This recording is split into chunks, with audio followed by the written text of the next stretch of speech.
I'm the chair of the Decorah Sustainability Commission, and I'm a member of the Winneshiek Energy District Board of Directors. So I'm happy to be here today to give you this sort of overview of stuff in the Decorah Sustainability Plan related to energy and climate. It's a little blurry. I don't know if that, if you can change that, but this is just what I'm going to talk about: the history of the commission, the purpose, members, scope of our plan, and then I'll focus on the energy and climate stuff. So we'll definitely be done within an hour. Thanks for coming. Glad you're here. We have some people online. This is kind of a hybrid learning session. So thanks for putting up with our technical issues. This is, I think, the first time we've ever had one here at Impact. So we're kind of getting our feet wet and learning how to do it. So just for those of you that aren't aware of it, yeah, please come on forward. The Sustainability Commission was established by the City Council on April 6th, 2020, so a little over 2 years ago. We started with, I think it was 7 members, and now we're up to 9 members on staggered 6-year terms. And we meet every 3rd Wednesday of the month in the City Hall Council chambers, or the City Council chambers. From 5:30 to 6:45, but we also always have a Zoom link because invariably somebody on the commission can't be there. Plus, you know, during COVID, almost all of our work was done online. So anyway, it's been a great group, real privilege to be a part of it. So the purpose, this is from an ordinance that the City Council passed back in whatever month that was in 2020. The purpose of the commission shall be to advise the City Council and recommend action on policies and practices that relate to the sustainable use and management of our collective resources, including both human and environmental, as well as our economic resources. The Sustainability Commission will help to ensure that such resources will be sustained and continue to provide for a high quality of life for present and future generations of Decorah, doing so by following the processes outlined in the Decorah Sustainability Plan and updating the plan accordingly every 5 years. So these are the current members of the commission. You can see when we were appointed, and you see a few that were appointed more recently. When one of our members had to step off, Brent Parker, who is now the Assistant Chief of Police, he was starting a master's program and just didn't feel he had time to continue doing this. And so we added a couple folks, one person then to replace him, Aaron Detter, I think. And then we've added a couple more folks, Jim Tripp and Kevin Klosterwill since then. Some of these folks work for Upper Explorer Land. They're urban planners. All of these people bring enormous skill sets to the work of the commission. You can find all of this information online right here at this link. So the scope of the plan, Decorah has adopted, this is an excerpt, Decorah has adopted a multi-pronged approach to sustainability that views economic prosperity, environmental integrity, and community resilience as essential ingredients to our vision for Decorah, one that is healthy, resilient, adaptable, and safe. The plan has 86 action items arranged around these 8 interconnected areas. I work with other members of the commission on the energy and economic development sections of the plan, but the other members work on these other areas as well. With that many action items, it's a lot. And some of them are pretty ambitious things. So I'm just going to talk about the energy/climate stuff today. If you want to read the plan in its entirety, there's the link. Just Google, Decorah Sustainability Plan, you'll get it. The plan is the product of at least a 12-month interactive engagement between the people helping to write the plan and the public. And so there were a lot of information sessions, small groups organized around these broad topics that provided a lot of feedback and advice. So now pivoting just to talk primarily about energy and climate, I'm going to talk first about it. Each of our action areas has a vision statement and then goals. So the vision statement for energy use in Decorah is that we'll be a leader in energy efficiency and renewable energy generation. Energy conservation is the means to save money and protect the environment. Through innovative and sustainable practices, both public and private energy users strive to make Decorah a net zero community by 2040. Luther College is striving to be net zero by 2030. So it's a fairly aggressive ambition. The goals establish baseline data and secure carbon reduction goals towards carbon neutrality by 2040, increase the amount of distributed generation in Decorah and in the private and public sector, reduce the amount of greenhouse gas emissions in the city of Decorah. And so I'm going to talk about all of these things because they are fleshed out in some of the action items that we have in the energy section. You will remember, right, there were 8 interconnected areas in the plan. There is not a separate action area for climate. And so for whatever reason, the folks that developed this plan didn't include that. So in our society, greenhouse gas emissions are predominantly associated with the combustion of fossil fuel. So if you're going to deal with climate, you have to deal with energy. And so that's how we're going to get at trying to achieve these kinds of goals of carbon neutrality by 2040. So there are, I think, 9 action items, and I'm going to talk about some of them. Some of them, as you see down here, have been postponed, and I'll give you reasons for that. And I'll focus on those that are bold. So the very first thing was to adopt and enforce Iowa's building energy code. The city of Decorah, until very recently, did not have a code compliance officer. And so the city council thought, well, we should really have one. And so the city went ahead and hired Greg Swanson. Greg helped advise the council on which codes should be adopted officially by the city of Decorah. And we have now adopted Iowa's building code that includes the energy code. It's still a pretty old version of the building code because the state of Iowa has not really updated it. And I think actually this last legislative session, there was a bill passed that prohibits communities like Decorah from using a more aggressive code. Well, Andy's saying no, that didn't happen. It didn't pass. All right, so there's legislation to do that, but it didn't pass. Thank you, Andy. I misspoke. So anyway, that's been done and it's being implemented. I think some of the owners of property in Decorah have not necessarily appreciated this because it has driven up the costs of their renovation projects. Nevertheless, if it's bringing stuff up to code, it will bring it to be as efficient as, more efficient than it has been, is probably the best way to put it. This was a big idea and it may still happen, but right now the city council is revising its approach to tax abatements. And so we're actually thinking about something different in this regard, not a tax abatement, but perhaps a financial incentive to encourage property owners to invest in efficiency and or renewables. And so with the Inflation Reduction Act recently passed, our little group, I'm not going to share details about it yet because we don't really know exactly what we want to do, but we want to pilot the use of some of the franchise fee money funds to incentivize property owners to invest in efficiency or renewables, ideally to benefit the poorest, who have a higher energy burden. They pay a larger percentage of their disposable income on energy costs.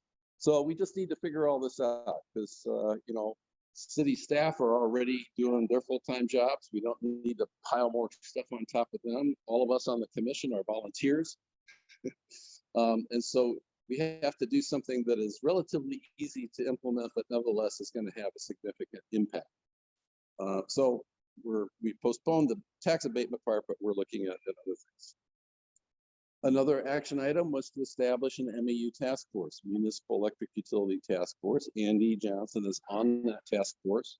They've been working assiduously, for 2 years about, and probably by the end of this year, we'll have a recommendation to the Decorah City Council.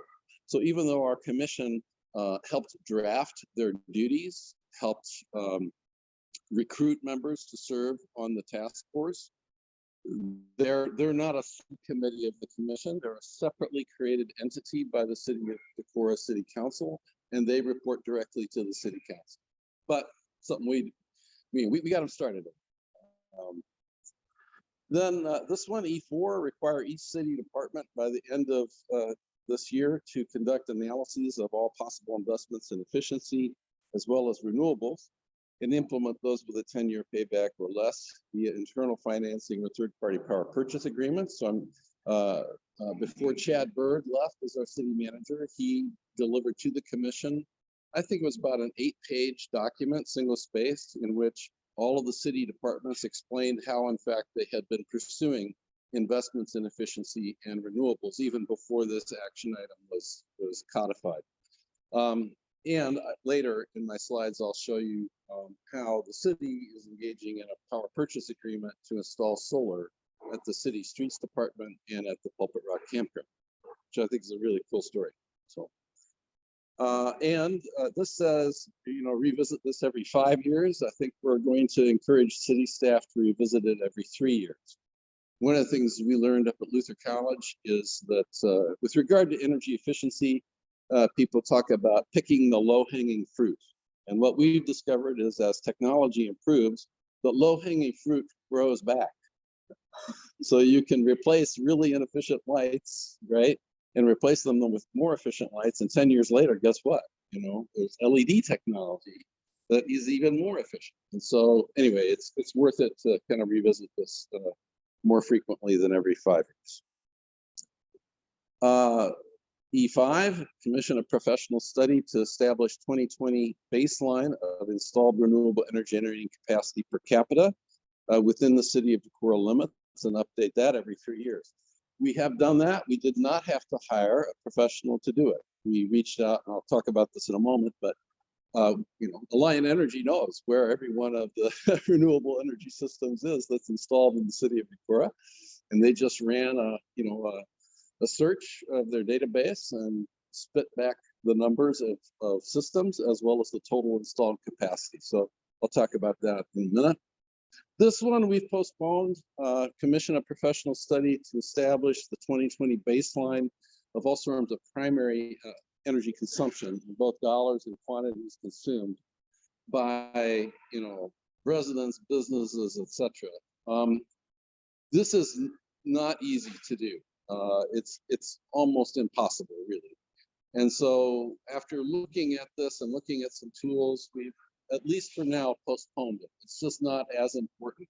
And the next piece, where we study our greenhouse gas emissions, is getting us most of the way there, because to measure those emissions, you do need to have information about some of the energy consumed. Liquid transportation fuel is the hardest one to gather the data for. So that's why we're kind of holding off on this. But the main idea of this one was, how can we measure how much money is flowing out of Decorah to Casey's, to Quick Trip, to Black Hills, to Alliant Energy, to the propane suppliers? Because it's a lot of money. And if you can reduce the amount that you consume through efficiency, well, then that money should be saved and hopefully recycled in the Decorah economy. E7, I'll talk about this in a minute. Baseline of 2020 baseline of greenhouse gas emissions, both for city operations, so City Hall, the water department, the streets department, as well as citywide emissions, trying to get a sense for just how big is the carbon footprint of Decorah. And we have that. I'll talk about that in a minute. We've managed to get this done. Some of you have seen the EV charging stations that are installed now, and I'll talk more about that. And then this one is postponed. I think the city council didn't feel comfortable with this, having a separate pot of money there, although I can't quite remember what the rationale was. But for now, anyway, it's a lower priority for the city council. Okay, so that's a kind of quick overview of the energy/climate items in the sustainability plan. And so now I'm just going to talk about a few of those items. So E4 was to make investments in energy efficiency and renewable energy. And so myself and Ben Grimstad and Michelle Barnes have met with John Nielsen at Novak Electric over the last 2 years, looking at all of the places where the city of Decorah has electric meters. And let me tell you, there's a lot of them. And then trying to figure out, well, where could we install solar so that we could produce some of our own, consumption. The reality is we consume plenty, but the problem is we don't, we live in this bowl and there isn't a lot of land near some of the places where we use a lot of electricity to be able to generate. So that's a challenge. And one of the things we will probably be encouraging our mayor to do is to lobby the Iowa legislature to approve what's called virtual net metering or meter aggregation. So that if you have a bunch of meters on the same rate plan and you have enough land in one place to produce a lot of electricity, but more than is needed at that particular site, you can apply the surplus to the other meters on that rate plan. Yeah, I think it's a pretty stiff uphill climb to get that approved, but for various reasons, we think it's worth trying to do that. So in this case, it did work out to install PV at the Streets building over on, is that Railroad Avenue, I think maybe? And then a pretty large system over at the Pulpit Rock Campground that'll both power the campground, that campground, and the one across Highway 52. So altogether, these systems are supposed to produce 272,000 kilowatt hours a year, save the city about $10,000 a year, about 3.6 cents per kilowatt hour less. And by my calculations, that represents this number, 272,000, represents about 37.4% of all the electricity we use in city buildings. That doesn't include street lights, and it doesn't include the wastewater treatment plant. The wastewater treatment plant consumes half of the electricity that is associated with the city of Decorah paying the bill. It's a large general service customer, which, it's a valuable utility. We all need fresh water and sewer services. Anyway, that's the outline of what's going on. So I just took this picture yesterday. So the Pulpit Rock Campground is back back that way. This is the general layout. So this point here is about here, and then it spreads out as this big triangle going to the north, and that's where all of this capacity, this 160 or 128 and 220, or where all of this capacity will be installed. So it's a pretty cool thing. The power will be brought back underground to the campgrounds, where it will supply all of the needs of the campground. Novak is also upgrading the service to the campground, because people, I don't know if you drive through the campground very often, but people are driving in there with vehicles that are not much smaller than my home. And you can imagine how much electricity they consume. So they have to upgrade their panels there anyway, and now we'll be able to power them with the sun. And it's pretty neat. This is this City Streets building, a more standard sort of roof-mounted array there.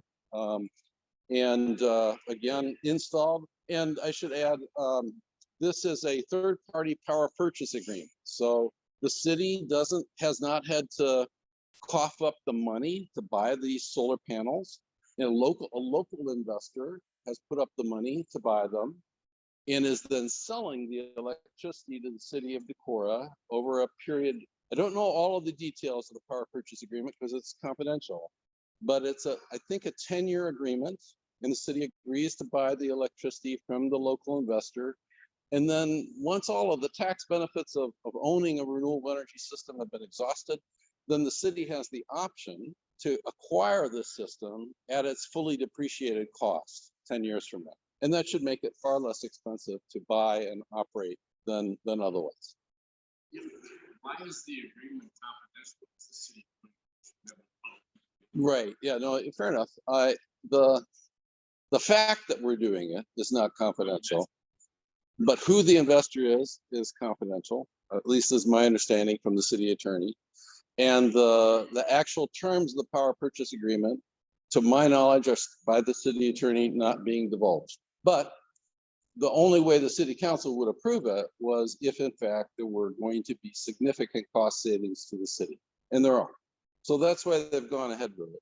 But yes, you're right. Normally all stuff like that would be right out for public view. And I don't know enough. I wasn't involved. I'm not the city attorney, so I don't really understand why they do what they do. So yeah.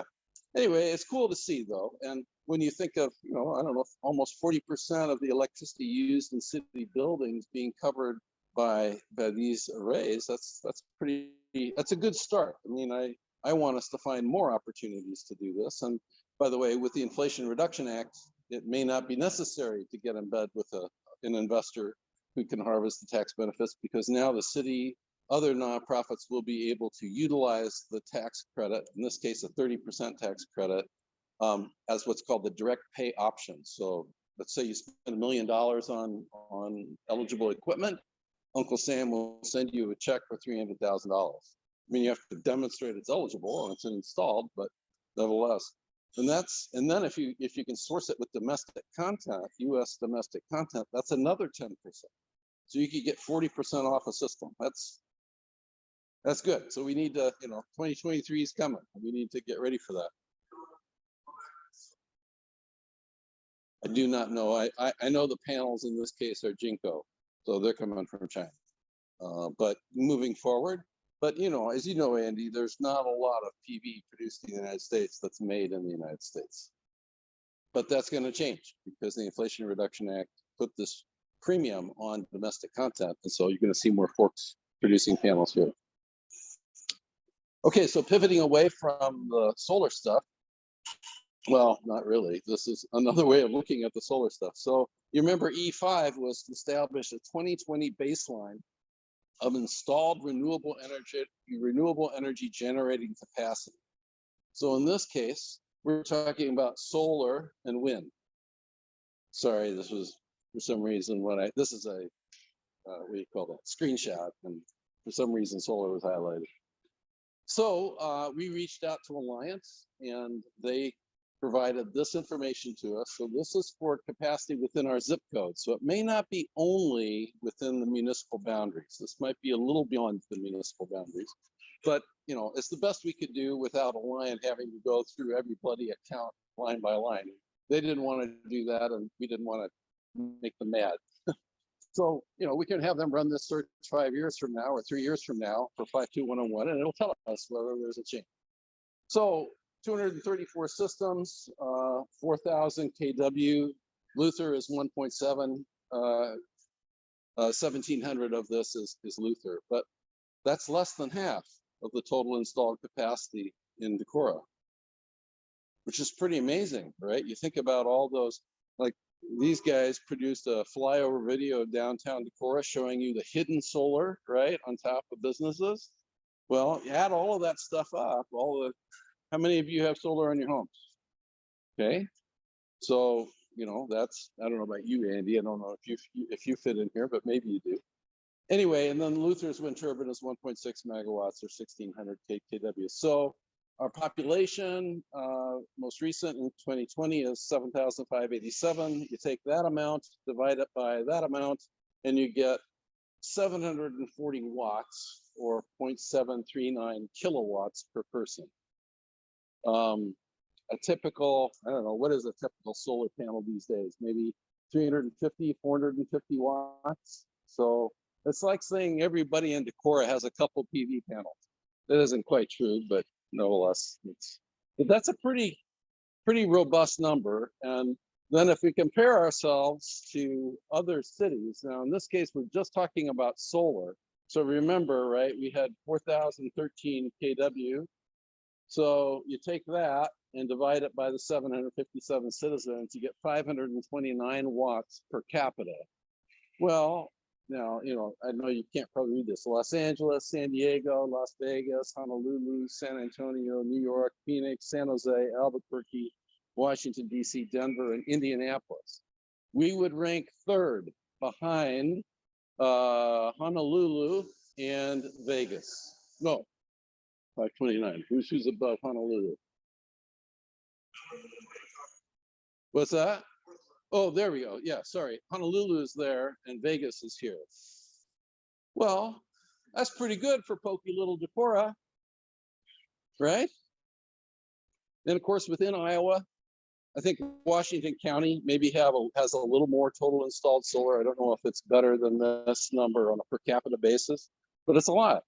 And if you pay it like since 2020, Gunderson just put in a big ground mounted array and a rooftop array that you can't see. And there's just lots of other PV going in all the time. I see 2 new systems go in on the west side of Decorah just in the last 2 months. And the bowling alley has some, yeah, exactly. So anyway, now we know what our baseline is in 2020, and when we do this again 3-4 years, we'll know, well, actually, yeah, now it's this much more. And ideally, we want to see that keep growing over time. So then we did hire a professional. We reached out to University of Northern Iowa Center for Energy and Environmental Education. They were offering a carbon footprint studies for communities in Iowa through an organization called ICLEI, which is a acronym. Makes absolutely no sense to me whatsoever because it's basically local governments interested in sustainability. How you get ICLEI out of that, I have no idea. But they have a very robust tool to calculate carbon footprints. And we worked with staff from UNI's CEEE, and they produced baseline greenhouse gas emissions for the city of Decorah government, and then for as best as we can estimate for the whole kit and caboodle, businesses, homes, etc. So I think I have 2 slides per thing here. What's interesting, right, is so this is metric tons of carbon dioxide equivalent. Buildings and facilities, responsible for half of it. Vehicle fleet, and then street lights. That's a big chunk. We use a lot of electricity to power our street lights as well as the traffic signals and stuff like that. So we've been talking to Alliant. The street light situation in Decorah is complicated. They own some of the poles and lights. We own some of the poles and lights. Most of Decorah's lights are LED. Most of Alliant's are not. We want them to convert faster to LED because that would save us money in terms of energy consumption and cost. And they're like, well, if you give us a contract that's will last 5 to 7 years, we'd be happy to do that in an expedited fashion. We're like, I don't think so. So we're continuing to talk with them a little bit about that. Then this is just breakdown of buildings in terms of where those emissions are coming from. And so you can see that the electricity is the primary source of those emissions. And, even though we live in Iowa and there are a lot of wind turbines in Iowa, we are part of the regional grid. It's called Midwest Regional Operating System West, which is Iowa, Minnesota, North Dakota, South Dakota, and a little bit of Wisconsin. And that part of the grid is still really dirty. It used to be very dirty, lots of coal-fired power plants. Some of those are being shut down. Some of them are being replaced with natural gas. And then of course, lots and lots of wind, basically eating the lunch of these coal-fired power plants, which is why Lansing is going to get closed. So for us as a city, if we want to reduce emissions, really, trying to be more efficient and generate our own renewable makes a lot of sense. It's probably going to reduce our footprint the fastest. Then in terms of vehicle fleet, this also is, complicated, right? You got different departments have different kinds of vehicles. Some of them are new, some of them are old. You typically don't replace them until you have to. And actually getting electric vehicles that are usable for a streets department, it's going to take a while for the industry to get there. But you can see that emissions are split pretty evenly here between gasoline and diesel. So then community-wide emissions, and again, in this case, so, here we reached out to Black Hills and to Alliant to give us our electricity and natural gas data. We reached out to the landfill to find out how much the city tipped at the landfill. I'm trying to remember all the different stuff that we looked at, but we did the same thing here. And so now, you're not talking about, 1,000 metric tons for city operations. You're talking about 86,000 metric tons. Luther's carbon footprint, net carbon footprint today is, well, it's 72% down. So it's amazing. Maybe their current gross carbon footprint is probably around 12,000 metric tons. So that just puts, the college in relationship to this total, because the college's footprint would be included in this total number. I find this kind of interesting. Pretty similar sized wedges, right, in those areas. And so what that tells me is we gotta, you gotta tackle all of these things. You can't just focus on one of them. And then here, I think we're going to see very similar on commercial emissions. Electricity is still more than natural gas. So again, on the commercial side, anything we can do to encourage better efficiency or replacement with renewables is good. On the residential side, it's more even, which is also kind of interesting. So doesn't matter which end of the brontosaurus you bite into, you just got to work your way to the middle and eat it all up. So anyway, those are, at least we have this data and we can run it now every, as often as we want. It costs us $2,500 to pay CEEE to run these reports. Personally, I think it's worth it. You don't know if you're making progress if you can't measure against something. So you have to have the baseline data. We do. Then I'm getting towards the end here, installing EV charging stations. The commission reviewed and voted to recommend to the city council that the city accept an offer from Alliant. Alliant offered to buy 2 pedestal chargers, each with 2 ports, so you can charge 4 cars from the 2 pedestals, and to be installed in a city parking lot. And they are installed now right behind the co-op. And then in May of this year, the city was awarded $15,000 from the Iowa VW Settlement Fund to install, I think it's just 1 pedestal with 2 charging points at 200 State Street, which is near Fairway. So these are just pictures I took a couple days ago of the charging station behind the co-op. So there's another stall here and on the other side there. And this is the approximate location of where the charging will be. It won't be in the Fairway lot, it'll be next to it. And so I don't know much more about that at this point. That's in the city engineer's lap about kind of getting that all sorted out. Yeah.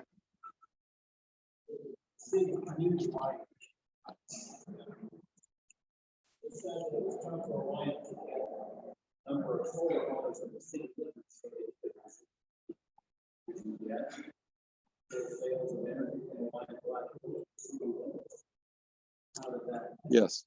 Yes, and yeah.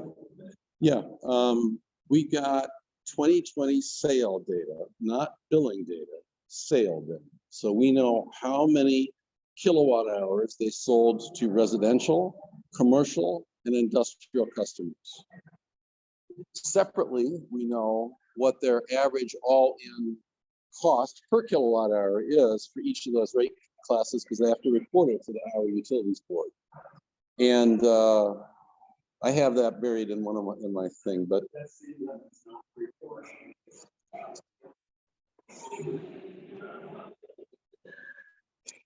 I'd have to go back and look. It might be 52101, but I think it is. No, I think it is city limits. So for some reason they were able to do it that way, but not on the solar piece. So, but at least we have that data, and it's a good chunk of change. And you're talking about millions of dollars, well over $10 million, leaving the community every year to go to Alliant to buy the electricity to run our homes or businesses, whatever.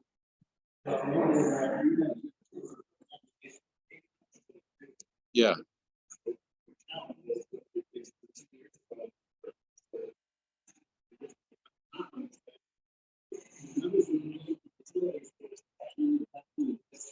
Right.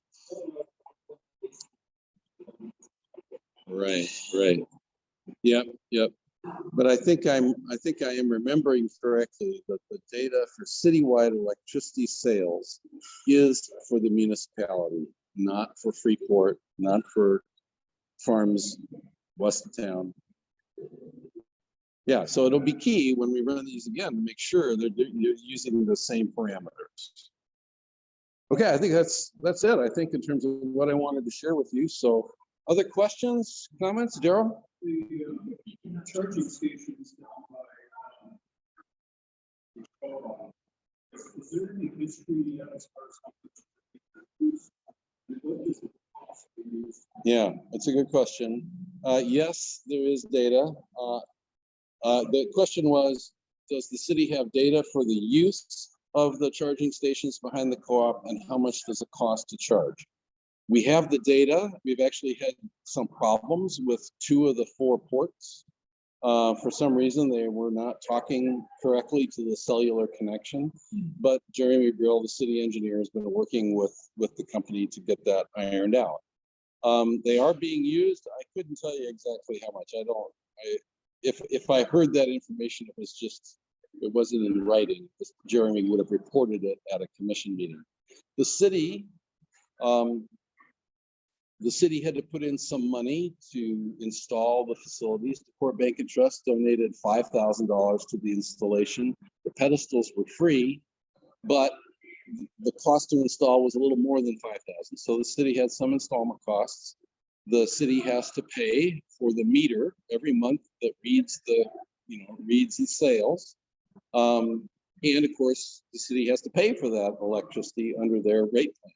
So the city was like, hey, we're not doing this to lose money. We want to recover what we get into it. So I think it's 27 cents a kilowatt hour, which is, when I charge at home, it's probably 17 cents a kilowatt hour.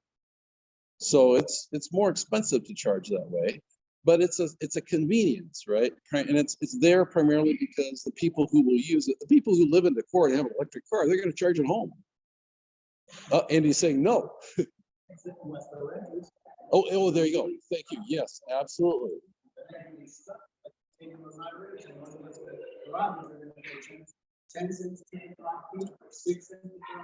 Right. It is a big inequality. Thank you. I appreciate you pointing that out. So Andy's point is, yes, people who drive here from Northfield or come to watch a basketball game at Luther, they may charge there. And it's a convenience, and they'll pay this, the exorbitant, the higher fee. But if you're a renter and you live on Water Street, and there are a lot of rental apartments above those shops on Water Street, you don't have a place to charge like I do in my garage. So where are you going to charge? Well, you got to go to the city's charger. Well, now you're paying 27 cents a kilowatt hour. So Andy's saying that's not fair, and he's right. It isn't fair. And so we have to figure out as a society, not just as Decorah, how we grapple with these inequities between people who own their homes and people who have to rent where they live. 50 cents flat fee for a charge. So my car, I have a Honda Clarity. It has an internal combustion engine and it has a 17 kilowatt hour battery.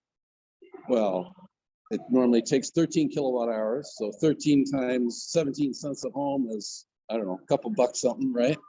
Whereas at Luther, if I charge is 50 cents flat fee. But if Dan Mansfield pulls in with his Tesla Model Y or whatever it is, with whatever that battery is, 180 kilowatts hours, I don't know, it's 50 cents. Now, it is. It's not set up to restrict. So anybody can charge there. The reality is there are enough Luther staff, and faculty that have cars that they wind up getting there first, right, and plugging in.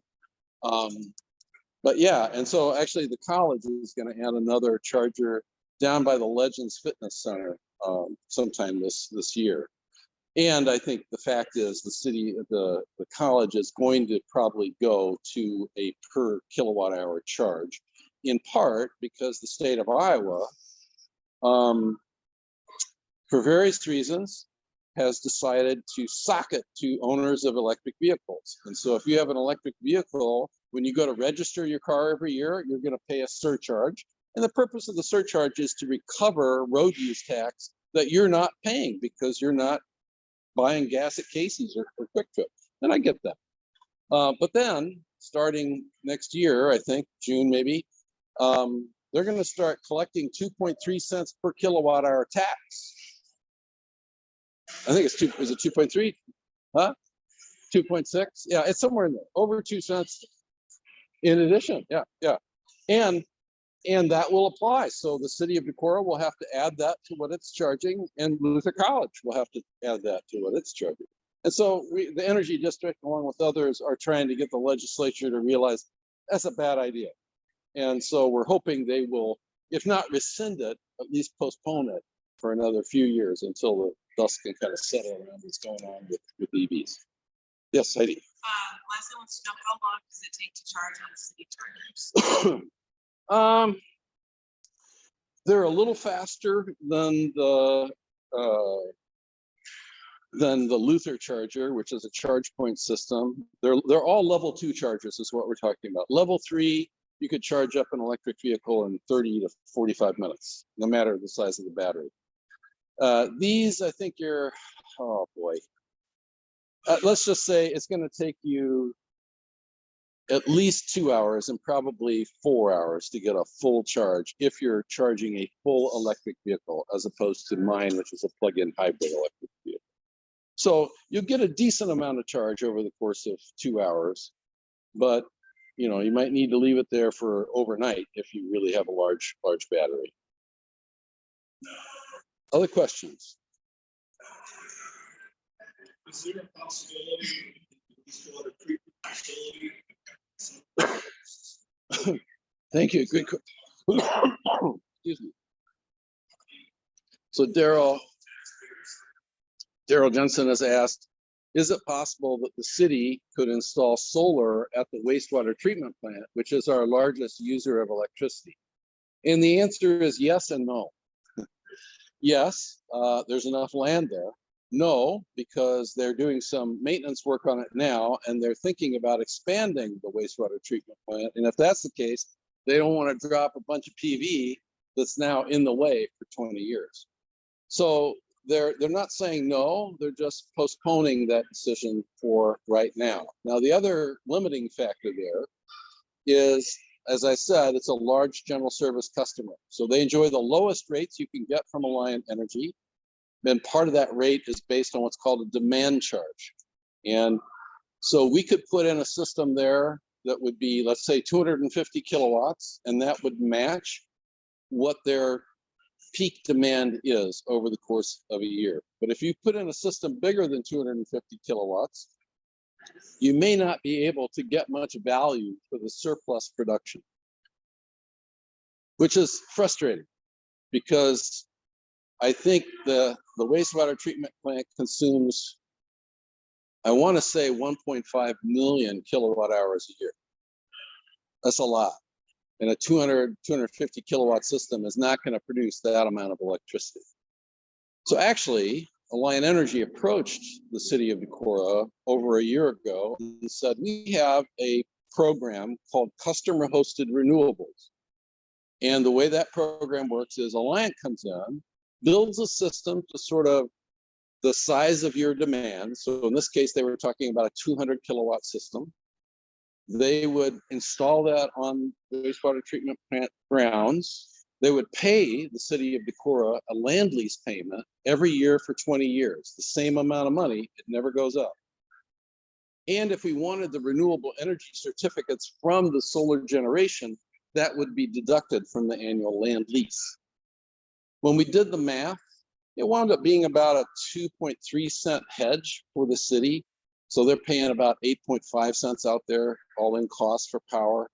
The solar land lease would reduce that amount by about 2 some cents per kilowatt hour, but it would tie up land and thus create potential inconvenience for the wastewater treatment plant as they try to expand or maintain what they have. And the consulting engineer to the wastewater treatment plant said, really, you'd probably be better off just owning this yourself or engaging into a third-party power purchase agreement where, you can benefit from all the tax efficiencies there. And so for all of those reasons, the city said, thank you, but we're not interested, and walked away. Which I think probably, I was part of that evaluation, and I agreed with it. I thought it was the right thing to do. But going forward, that's for example, where this is probably not a good example, because I don't know that we have any other large general service accounts with Alliant other than the wastewater treatment plant. But if we have another account at a different rate out there, and if we could get meter aggregation, then we could put a big system out there and apply all of that production to all of those meters on that other rate plan. So just gotta hold that idea out there.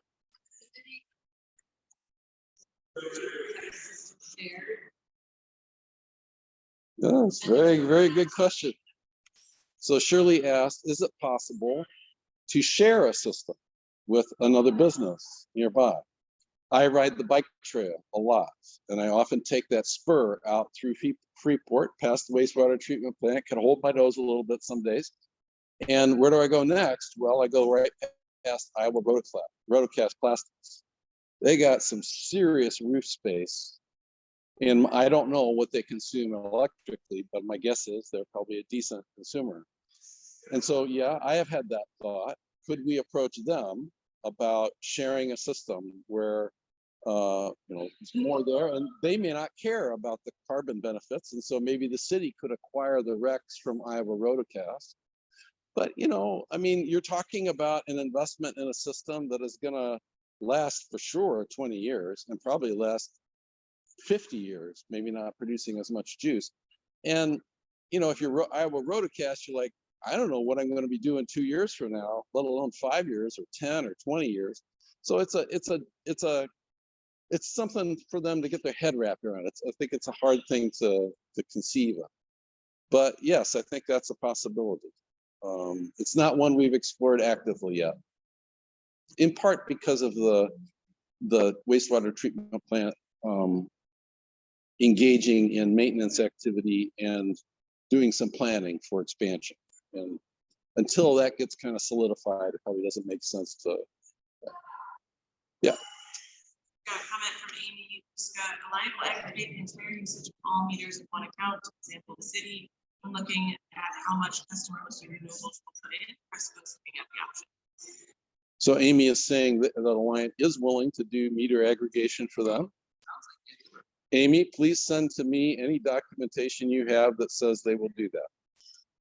You know how to find me. How would you rate Alliant's level of cooperation? Every time this is online, it's got to affect their model. Oh, of course. I can't imagine trying to myself. I don't want to. Yeah, well, and they probably don't, but the reality is the law forces them to do so.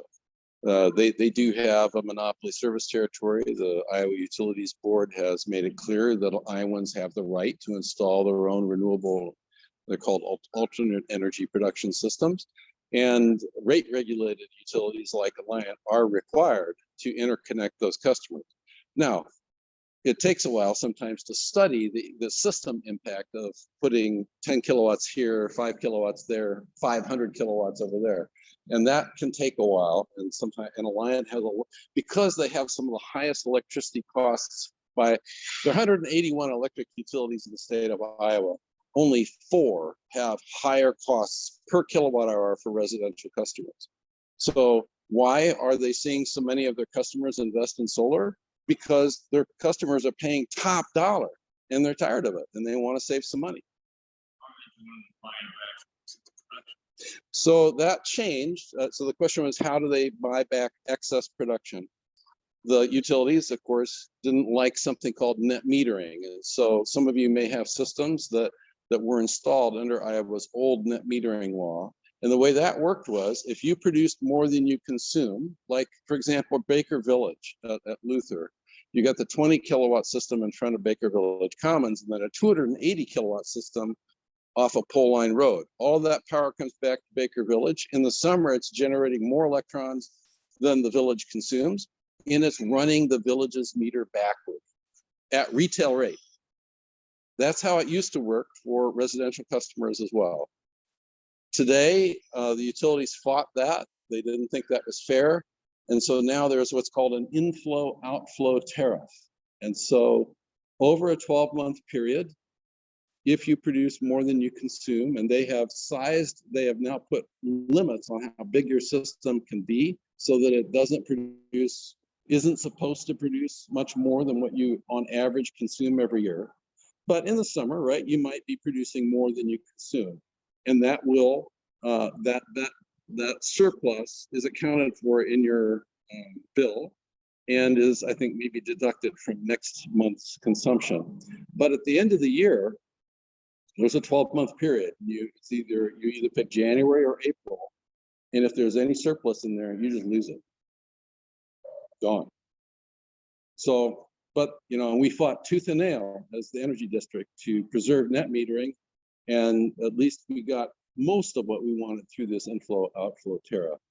The other thing that's part of that was the board said, and help me remember, Andy, I think it was when all of the solar penetration in Iowa exceeds 5% of electricity sales, then the state of Iowa will explore what's called value of solar pricing, where for that surplus production, you won't get paid retail, you'll get paid whatever the utilities board has concluded is the value of solar, I guess, anytime during the day.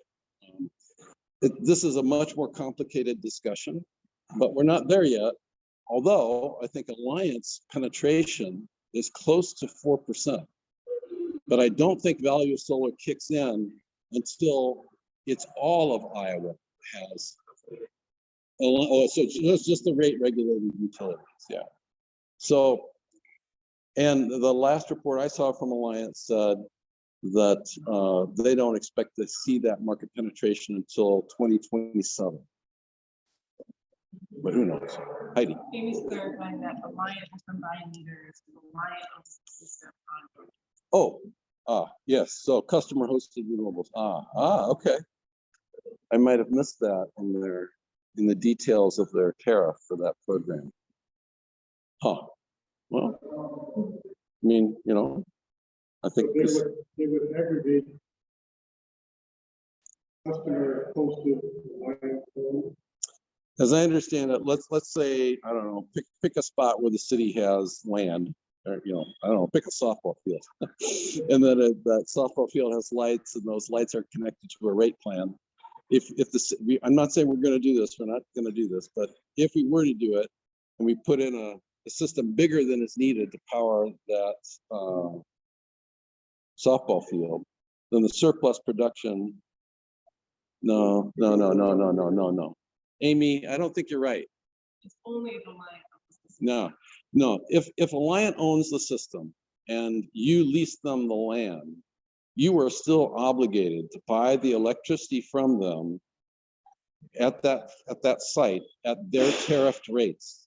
There's no discount to you, and you don't get to. Now, maybe what they're saying is, if it's at a site where there is not a demand charge, that, you know, so you have the lights at a softball field, and then you have other meters on that same rate plan. I think what Alliant is saying is, we will build a system big enough to provide all of the electricity that is charged to all of those different meters. But that doesn't mean anything to you, because you still have to buy electricity from them at their rate. You're going to get a land lease payment based on the size of the system, but I've done the math on that. It's a very complicated thing too. And, you know, at best, you're going to see a 2 to 3 cent hedge against whatever you're paying for electricity, but you've just tied up that land for 20 years. So it's hard to see much benefit. Really, the best benefit is for the large general service customer that has the lowest rates. So that 2 to 3 cent hedge, you know, 2 to 3 cents off of 8.5 cents is a much bigger percentage than 2 to 3 cents off of 14 cents kilowatt or 17. Last question? So I know this is before, but is it worth approaching My Energy to find out if they would give you the same summer penetration data for Winnebago County? Because with the client 5211. It would be interesting to have that information. That might give a broader picture of the county. Yeah. So then you would take into account. Yeah. The two sole providers. Yeah. So you could kind of extrapolate.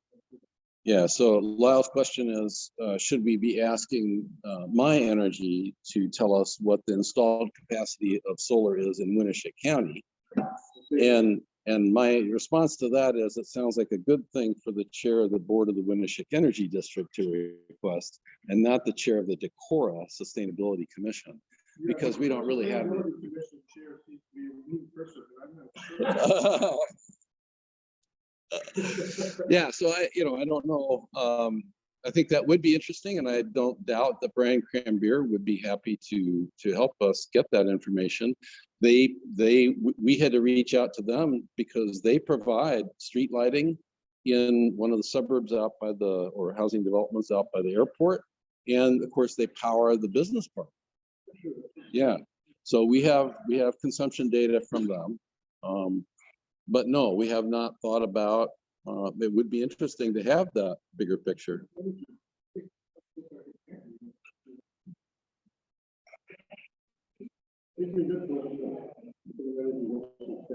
Yeah. Yeah.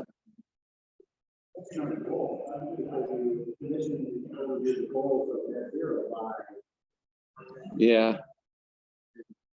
That's over here and over here, because you're on the action that we're working on.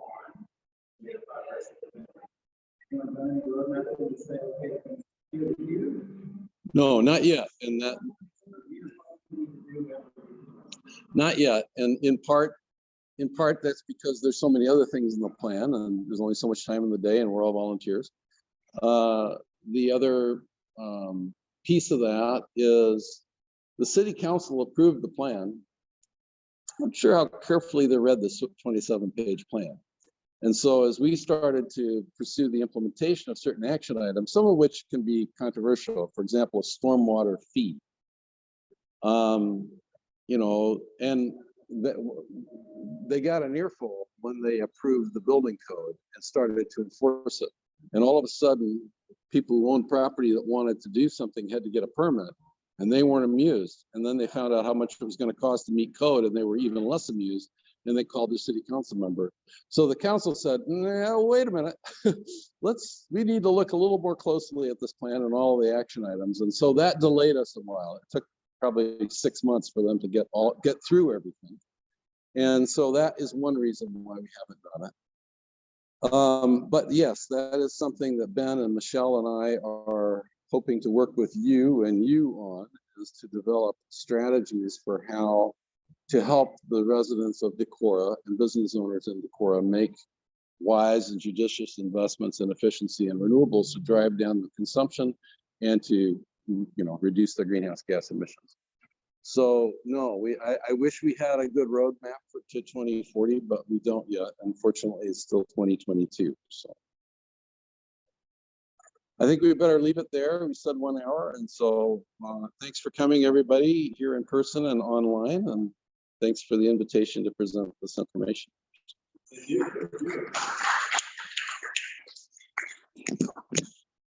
You had a flyover video?